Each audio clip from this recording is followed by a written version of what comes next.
Assalamualaikum warahmatullahi wabarakatuh. Salam budaya rahayu bagi kita semua saudara senusantara. Blusukan kali ini kita akan mendatangi sebuah kampung di tengah hutan, yang mana menurut informasi yang kami peroleh bahwa di kampung tersebut sedang krisis penduduk laki-laki. Jumlah kelahiran dari tahun ke tahun di kampung yang krisis laki-laki ini memang bertambah, sehingga lambat laun penduduk kampung mayoritas dihuni wanita-wanita cantik. Angka kelahiran antara berjenis perempuan maupun laki-laki tidak imbang di kampung yang akan kami datangi ini, sehingga para bapake atau warga kampung tersebut semakin resah dan gelisah.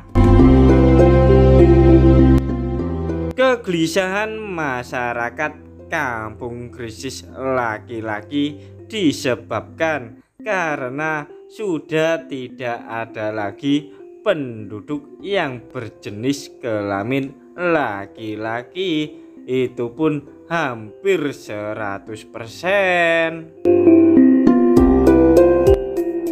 Bagi kalian-kalian yang berminat menjadi pejantan tangguh, silakan datang kemari menuju kampung krisis laki-laki, sehingga kalian pasti akan dirajakan sama masyarakat kampung krisis laki-laki. Memang sih, dalam perjalanan kami menuju kampung tersebut, kami tak menjumpai batang hidung dari seorang laki-laki. Mungkinkah para lelaki di kampung yang akan kami datangi ini sudah punah?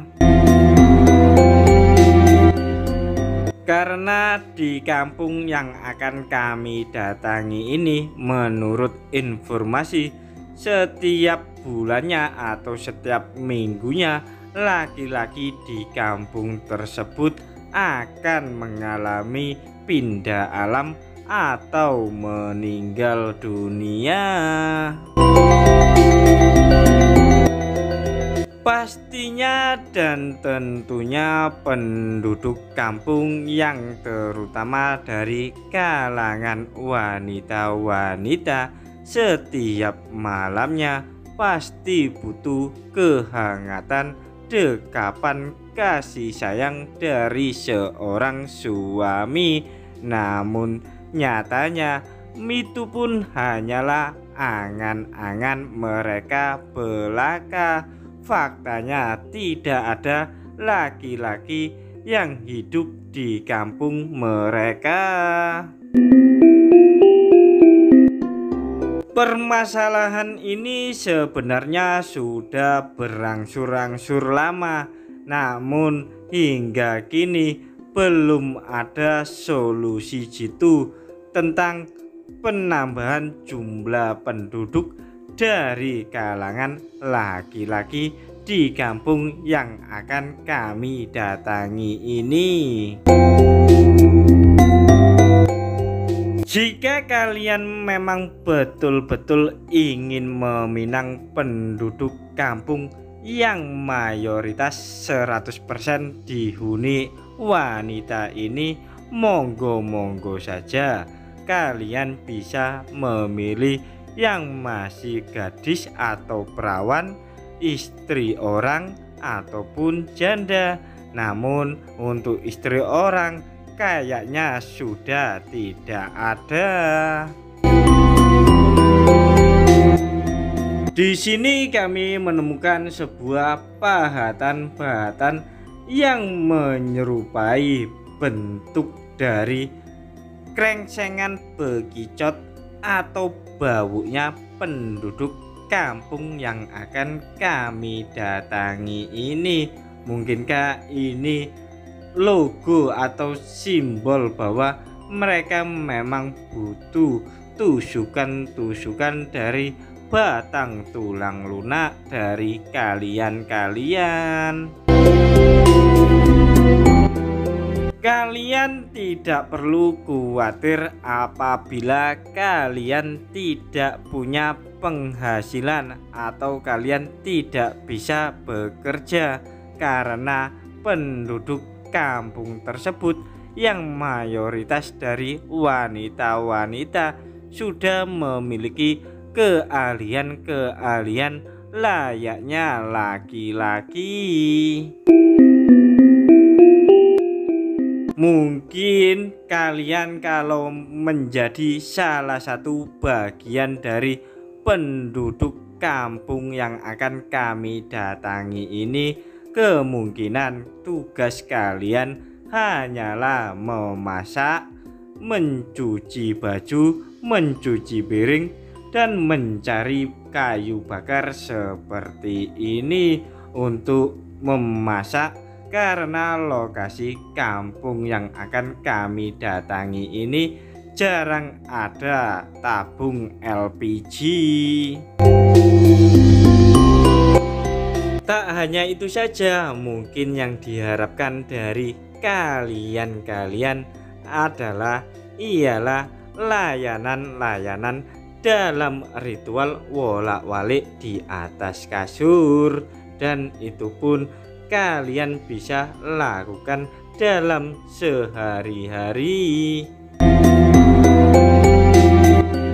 Di kampung ini memang kehidupannya nggak seperti kampung-kampung pada umumnya, malah cenderung terbalik dari kehidupan yang biasanya kalian lihat. Karena si laki-laki di kampung ini tugasnya hanya itu saja, yaitu mencuci, memasak, sama di kasur. Sedangkan yang bekerja adalah embake penduduk kampung. Ini akses jalan menuju kampung krisis laki-laki, yaitu dengan meniti sebuah jembatan bambu, yang mana di bawah ini merupakan sebuah sungai dan biasanya pasirnya diambil oleh embake untuk dijual. Wanita-wanita dari penduduk kampung krisis laki-laki ini memang bekerja keras, baik itu yang menggunakan otot atau fisik maupun menggunakan pikiran bahkan teknologi. Para wanita-wanita ini memang sengaja ingin bertahan tinggal di tengah hutan. Khawatirnya mereka takut maksudnya sama pergaulan bebas yang ada di luaran sana. Walaupun di kampung yang akan kami datangi ini memiliki tradisi unik sendiri, yaitu rela berbagi suami kepada tetangga, karena mereka sama-sama butuh pelukan kasih sayang dari seorang laki-laki. Maka dari itu kami sebenarnya berharap bisa diajak tinggal bermalam atau menginap di rumah para penduduk kampung yang krisis laki-laki. Kami pun sudah membayangkan apa jadinya kalau kami diajak menginap dalam semalam di kampung ini. Mungkin kami harus meladeni para tetangga-tetangga yang kalangan dari embake-embake yang ayu kinclong moblong-moblong. Mengenai selera kami harap mendapatkan yang putih mulus semulus susu serta memiliki postur tubuh yang tinggi langsing. Jadi yang gemuk-gemuk nanti minggir dulu. Apakah kalian sama seleranya seperti kami? Memang sih agak susah menuju ke kampung yang krisis laki-laki dengan medan melewati 2 sungai serta jalan penuh perbukitan. Akhirnya kita sudah sampai di area bagian kampung krisis laki-laki, yang mana di hadapan kita ini sudah diperlihatkan ya, maksudnya sama kuburan. Tentunya awal memasuki kampung krisis laki-laki ini kami pun dibuat merinding karena tepat di awal masuk sudah bertemu kuburan. Namun semoga saja rasa takut kami nanti dipertemukan sama penduduk kampung yang ayu kinclong moblong-moblong. Coba perhatikan baik-baik, ada embake-embake yang sedang menyapu halaman rumahnya, dan di sini banyak sekali sampah-sampah berserakan. Kemungkinan bekas para penduduk kampung di sini yang mengonsumsi sesuatu. Selanjutnya kami akan mencoba melihat dari dekat kuburan yang pertama kali kita datang di awal tadi. Ternyata di sini makam-makam keramat banyak menggunakan batu nisan. Mungkinkah ini jasad dari para lelaki-lelaki yang dulu tinggal di kampung krisis laki-laki ini? Selanjutnya kita akan mencoba melihat dari belakang bangunan cungkup makam keramat ini, yang mana di sini banyak sekali jasad-jasad para lelaki yang disemayamkan di sini, yang konon katanya setiap bulan atau setiap minggunya mereka meninggal dunia. Jika melihat makam-makam ini, kami pun berpikir 2 kali, mungkin 3 kali, sehingga kami ingin mengurungkan diri menjadi penduduk kampung krisis laki-laki di tempat ini.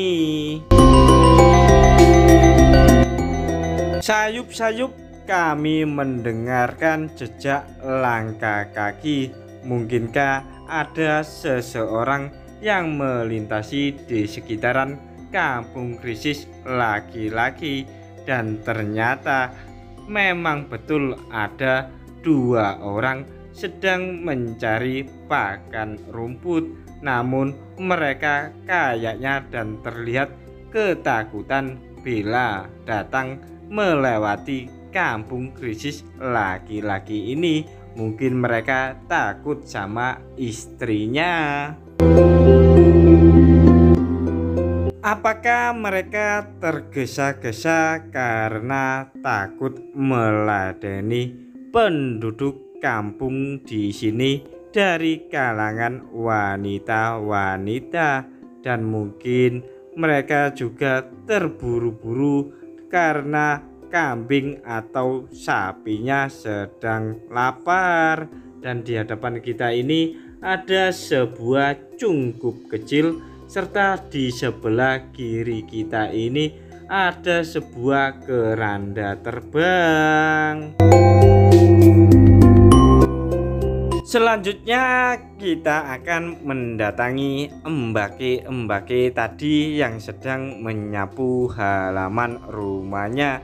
Mungkin kita akan mencoba berkenalan sama beliau. Siapa tahu nanti malam kita diajak atau disuruh menginap di rumahnya. Ternyata saat kita samperin, ternyata sudah tidak ada lagi embake-embake yang tadi sedang menyapu di sekitaran tempat ini. Dan di hadapan kita ini ada sebuah genuk sama sumur. Mungkin ini digunakan embake-embake atau emase-emase yang pernah tinggal di kampung ini menimba air. Dulu di kampung ini kehidupannya sama seperti di kampung-kampung yang lainnya. Namun entah kenapa ada perbedaan yang mencolok antara jumlah kelahiran di kampung ini yang kebanyakan dari angka kelahiran berjenis perempuan, sehingga para lelaki di kampung ini sudah punah. Tampak di hadapan kita ini ada ukiran semacam singa atau yang kita kenal dengan barong.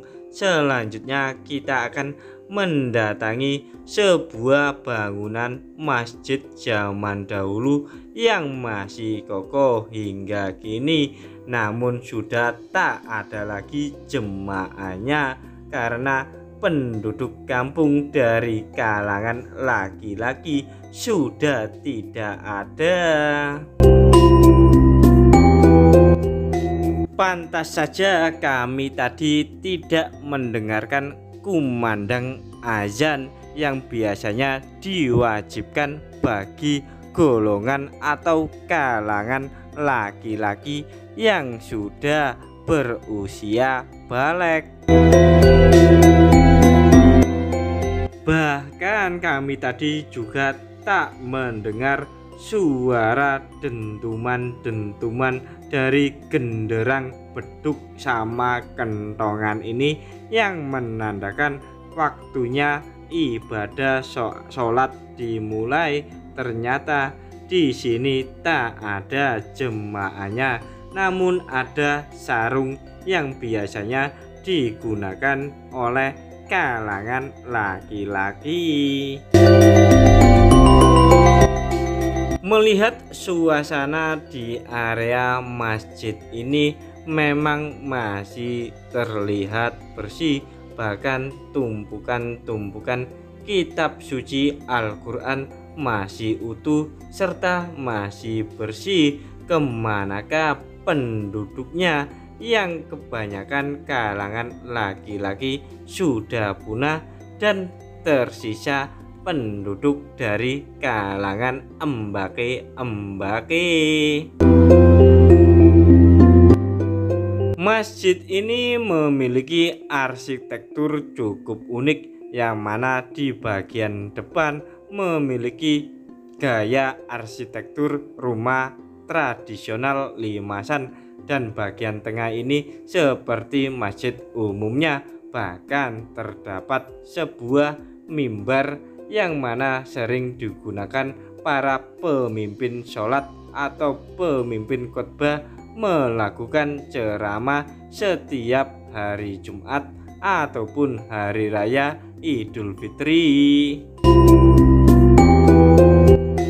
Selanjutnya kita akan melihat di sekeliling kampung ini, yang mana kami berharap bisa berjumpa dan bertemu sama embake-embake penduduk kampung yang ayu kinclong moblong-moblong yang tersisa di kampung ini.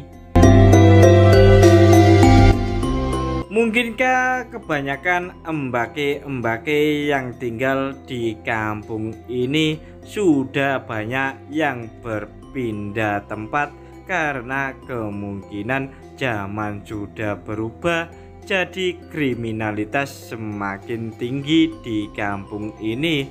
Jadi mungkin mereka takut sehingga mereka lebih memilih pergi meninggalkan kampung ini.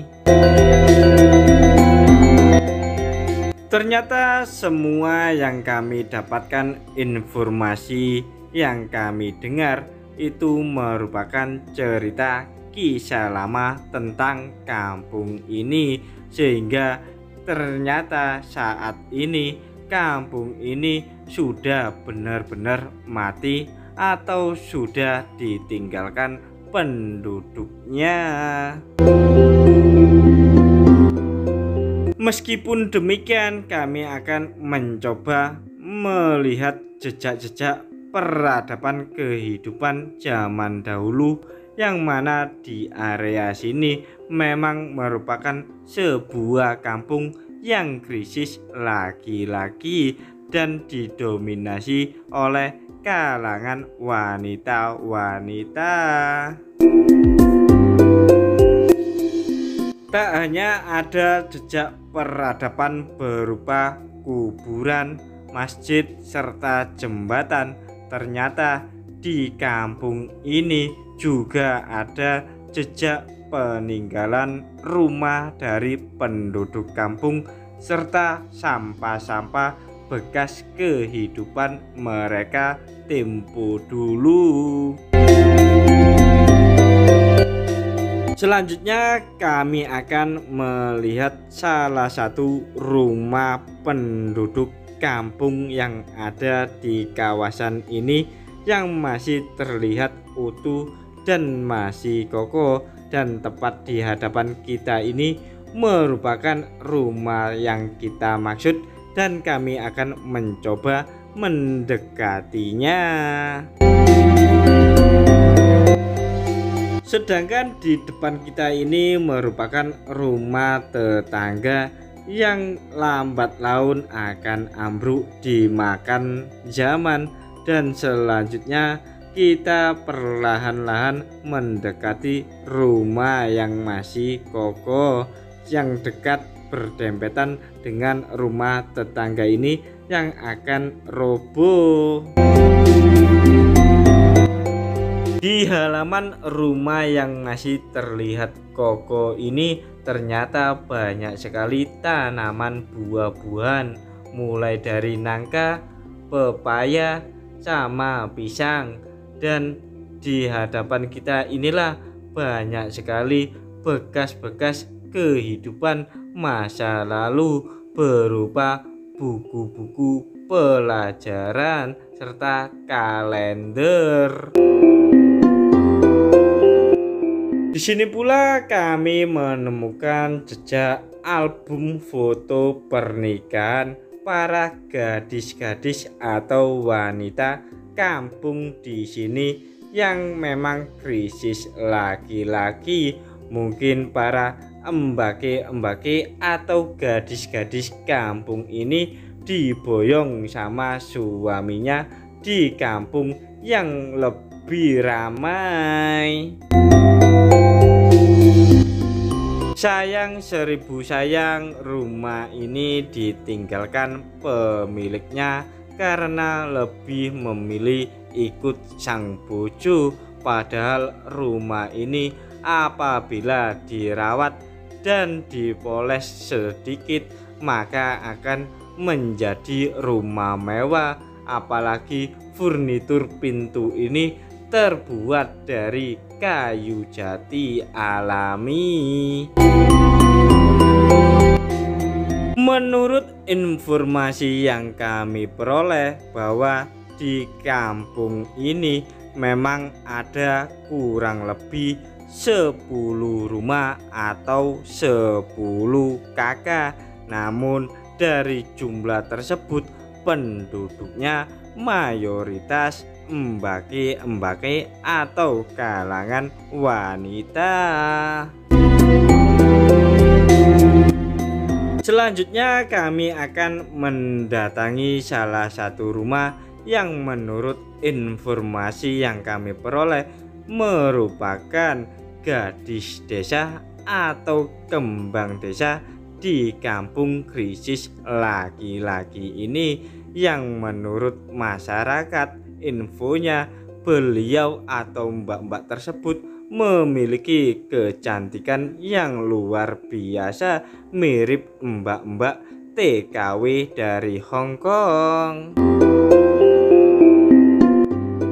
Dari informasi yang kami peroleh, mbak-mbak gadis kampung atau kembang desanya kampung sini ini masih berstatus single atau belum menikah, karena setelah beliau SMA atau lulus ya, beliau langsung pergi bekerja ke tanah Taiwan, entah itu Hong Kong, sebagai TKW.